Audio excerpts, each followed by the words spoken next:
Ernike Transition of Care Videos. Chapter 2. The development of transition of care programmes for colorectal patients. Experiences from 3 European centres. Anders Tellerhol, Clinical Research Fellow and Consultant Paediatric Surgeon. Oslo University Hospital and University of Oslo.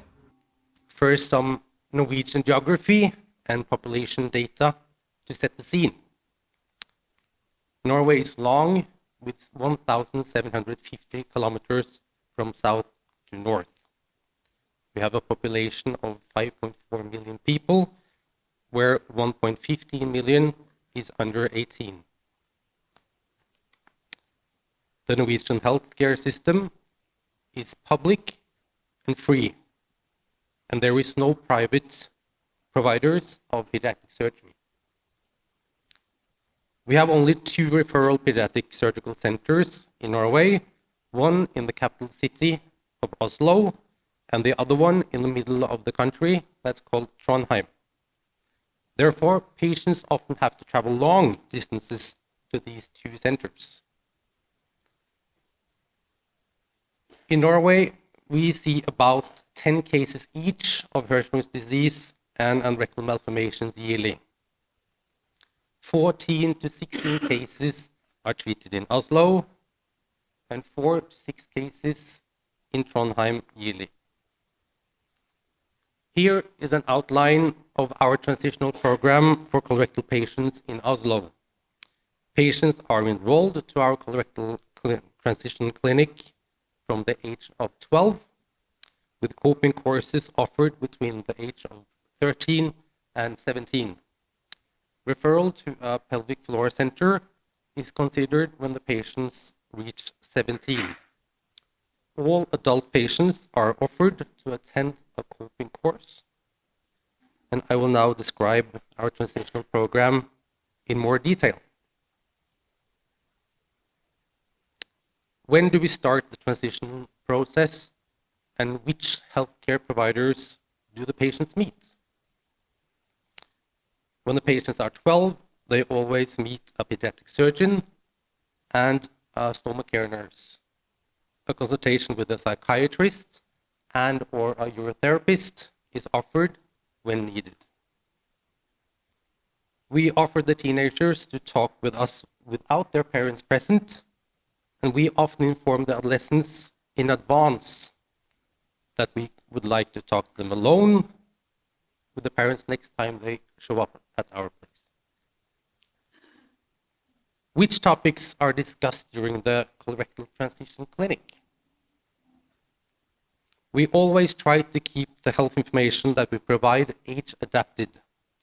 We always look for ways to optimize bowel and urinary function and to find a solution that suits the individual adolescent the best. We have a special focus on coping strategies and self-efficacy in our consultations. Scars are discussed, and we refer adolescents with ugly scars to our plastic surgeons.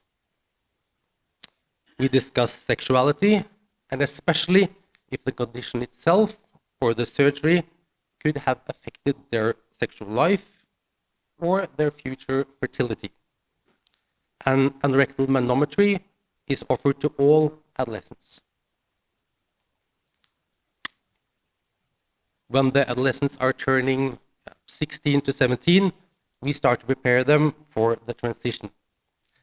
We prepare them for the different way of follow-up in pediatrics versus adult healthcare, and that they, as adults, must take all responsibility for their own healthcare, and that they will need to be clear about their own needs.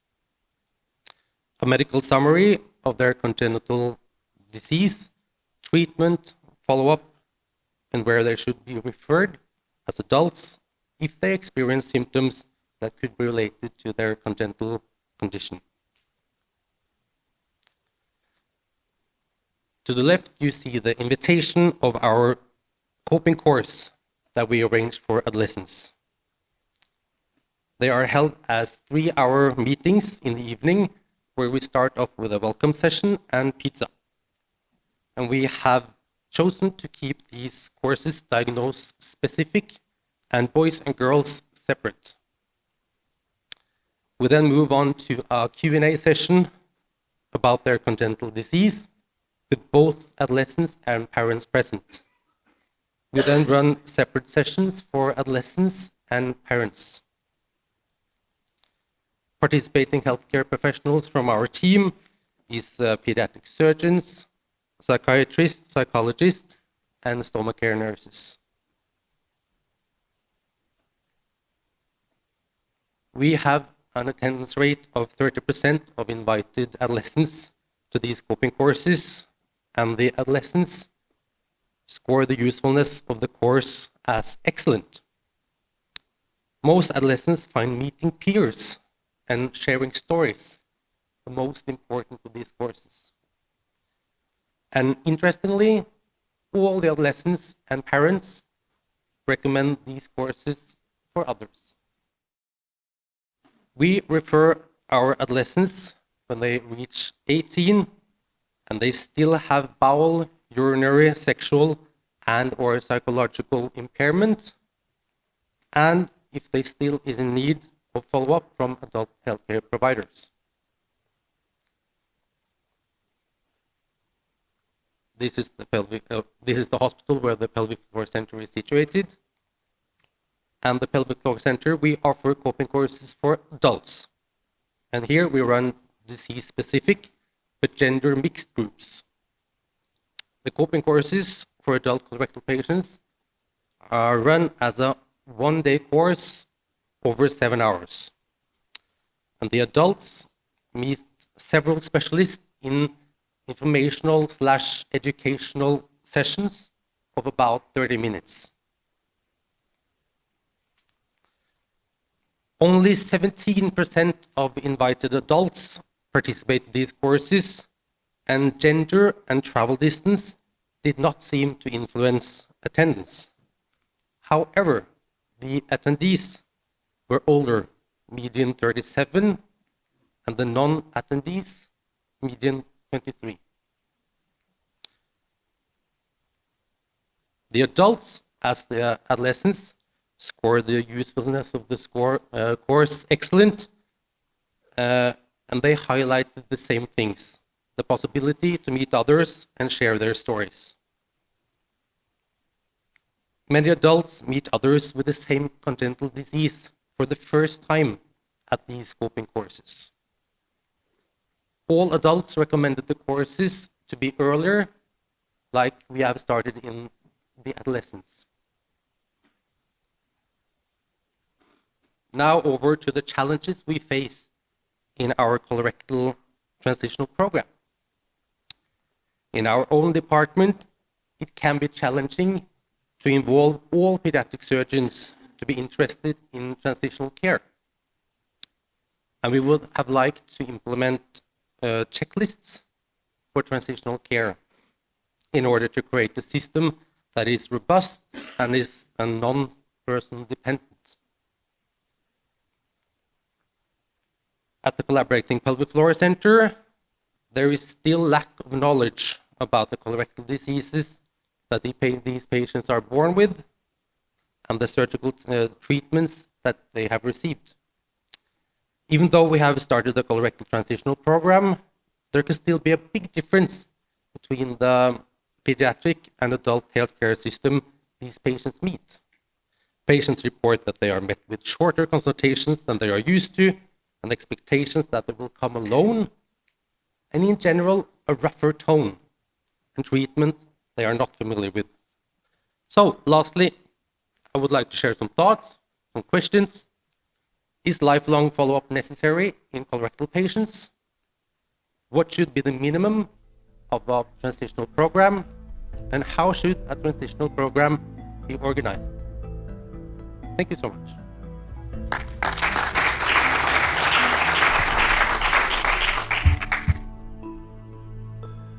Irene Schokken van Linschoten, nurse practitioner, Sophia Children's Hospital, Erasmus Medical Center, the Netherlands. Thank you for the invitation.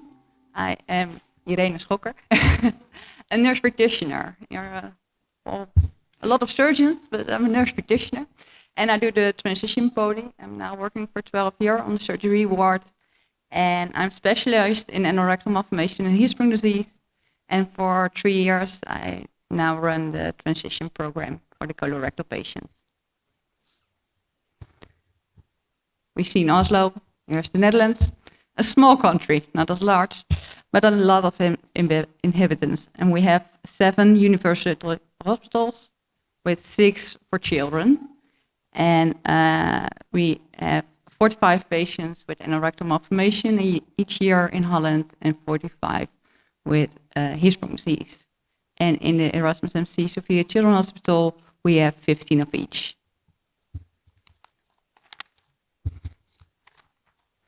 We have a colorectal team.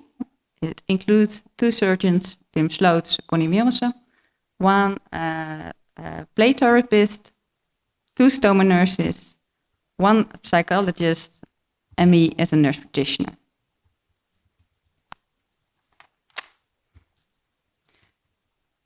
This is our timeline of the colorectal malformation patients, and let you see the patient journey.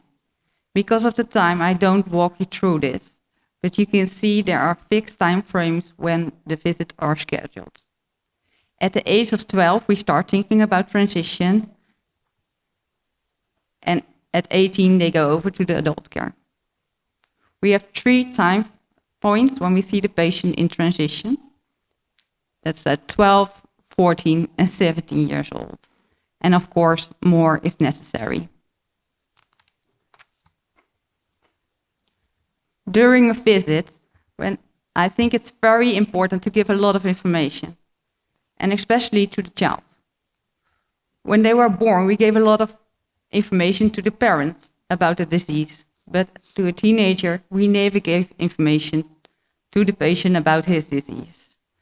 I had a couple of child on the outpatient clinic who could not tell what kind of disease they had. Most of them there are happy children without a lot of problems, but it happens that parents did not tell out of shame or taboo. They only told their child that they had a bowel disease. And if you don't know what kind of disease you have, you cannot recognize alarm symptoms. That is needed for self-management. You also have to work step by step toward independence. For example, to start doing a rectal washout yourself, or thinking about taking your medication yourself. And if they have a good self-management, it can give confidence. But self-confidence must also come from accepting your illness and your own body. If there are problems with this, and I see that at my clinic, they can talk with the psychologist or the play therapist. In addition, I give more practical information about changing rights and the insurance. That's changing when they are 18 and they have to prepare on that.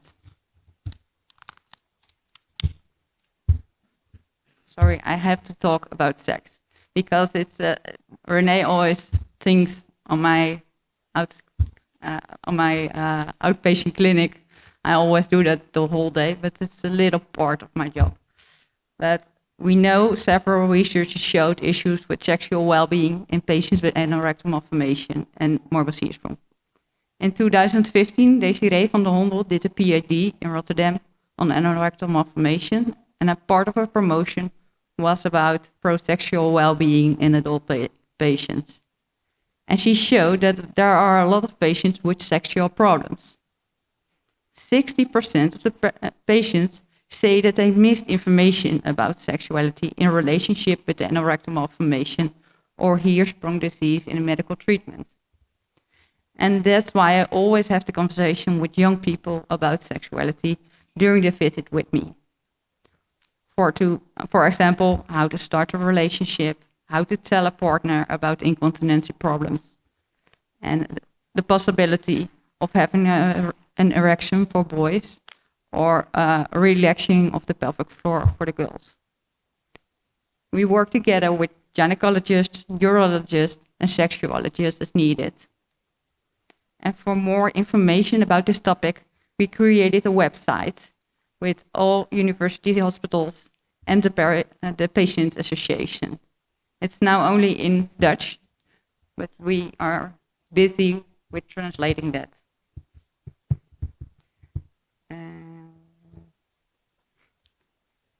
Starting at 14, I always ask the parents to leave the room for part of the conversation. And I never leave this choice with the adolescent to avoid loyalty conflict. And now the patient can ask questions that they don't want to do with the parents in the room about sex or smoking or other things.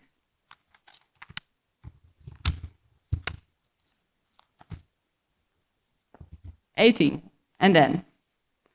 I already told you that on the child care we have a standard interval of the hospital visit, while in adult care the visits are more driven by disease activity. The patients need a lot of self-management when they transfer to the adult care. Pim Sloot, one of our surgeons, is also on the adult side with the CARM clinic, and it's there for 10 times each year. A specialized team with gastroenterologists, urologists, etc. are there to help if it's needed. But it's not yet well used, with an average of 30 patients a year. And then, last but not least, don't forget the parents. The role of parents during the transition program is changing. For years, they are an important part of the care. They were co-healthcare givers, and now their role is changing to supporting the adolescents. Let them be a part of the transition and include them step by step on this pathway. In the Sophia Children's Hospital, we started a project to make a blueprint how to manage the transition. Because many patients with different disease require the transition of care. It is useful to use each other's knowledge, so that no one starts from scratch one. Therefore, we start a large project in the Sophia Children's Hospital with doctors and nurse practitioners from the child, but also from the adult care. And experienced patients are involved in this project to give us feedback and to improve this. So, in conclusion, work at knowledge and self-management, work at confidence, talk about sex, and don't forget the parents. And if you don't have, create a universal transition plan. Thank you for listening.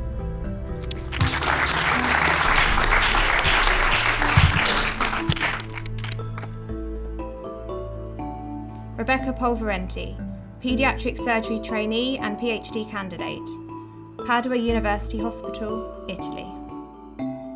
Okay, so good morning again.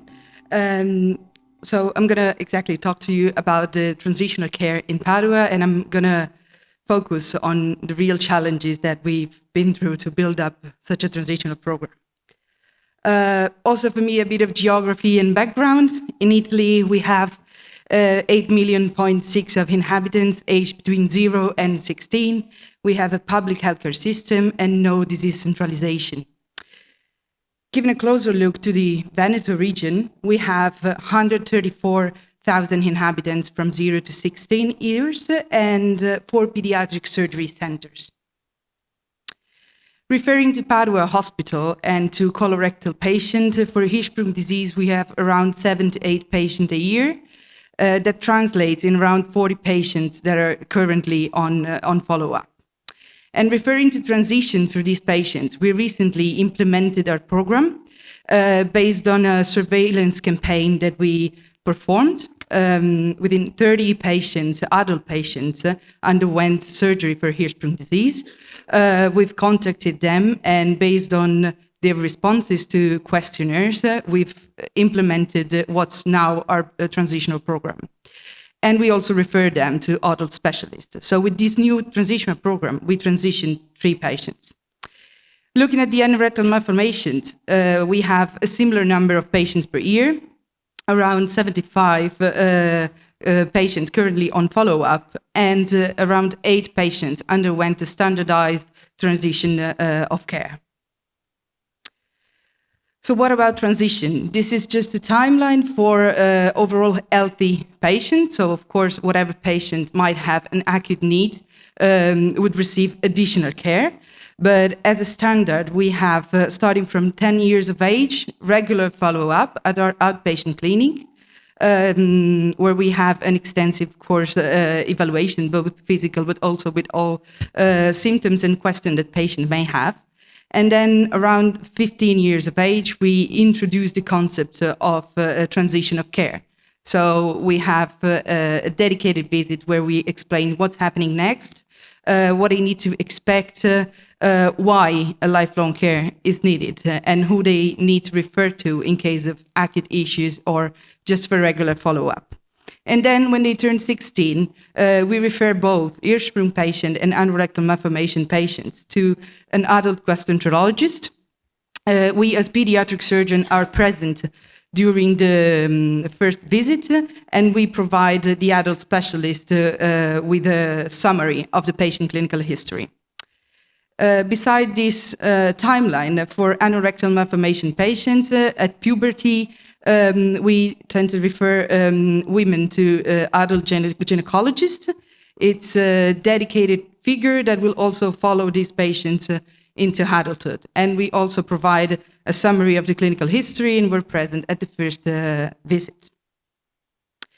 So yeah, what we've tried to do is to build a multidisciplinary team that foresees from the pediatric side, a pediatric surgeon, a dietitian, and a pediatrician, while on the adult side, we have a general surgeon, a gastroenterologist, and a gynecologist. And in between, we have, for those patients requiring bowel management, special bowel management, we have a specialist nurse taking care of them, either inpatient or providing home consulting. Of course, we know the program is still to be implemented, and since a few years, we started thinking about who's missing and what we could do more. So that's why we made a pilot on sexuality, addressed both to clinicians and patients. For clinicians, we had a 2-day seminary where they were provided with general information on adolescents' perception on sexuality, and the sex therapist provided some tips and tricks on how to approach sexuality in this group of patients. While on the other side for patients, we involved into this pilot patients older than 10 years of age, and we offered both one-to-one sessions or group sessions divided by group age. And we really had great feedback from this pilot, so that's really something that we want to establish within our transitional program. But let's talk about the challenges. So first of all, as you may have seen from our geography, we have a lot of pediatric surgery centers in really restricted areas, and this has a lot of impact. First of all, in the continuity of follow-up, because it can happen that patients decide to, after surgery and initial follow-up, decide to move to a closer center. So you might lose some patients in follow-up or receive patients from other centers. And it also determines a small number of patients per year and per center. And this translates in a real challenge to create a standardized pathway for these patients if there's not a continuity big number of patients that needs transition every year. And of course, it impacts the sustainability of a transition clinic, or at least a transition team. And then we have the lack of resources involving funding, staff, and time. So going through each of them, referring to funding, we have a public healthcare system, which is definitely overloaded, especially on the adult side. And this means that patients without major needs or acute needs, or that might need an active intervention, are often discharged from follow-up. And time is mostly saved for those patients that really require some active intervention. And so this is one of the main problems. And then we have a lack of staff and time that can basically walk together as a challenge to build a transitional program. So referring to staff, unfortunately, we didn't have any dedicated figure among our staff, as it can be a nurse practitioner or a nurse specialist to take care of these patients and take care of transition of care. We have a lot of trainees, but of course they lack of experience, and also they can't ensure a continuity of follow-up, because of course they need to rotate between hospital, they can go abroad, so it's not as easy to handle a transitional program for them.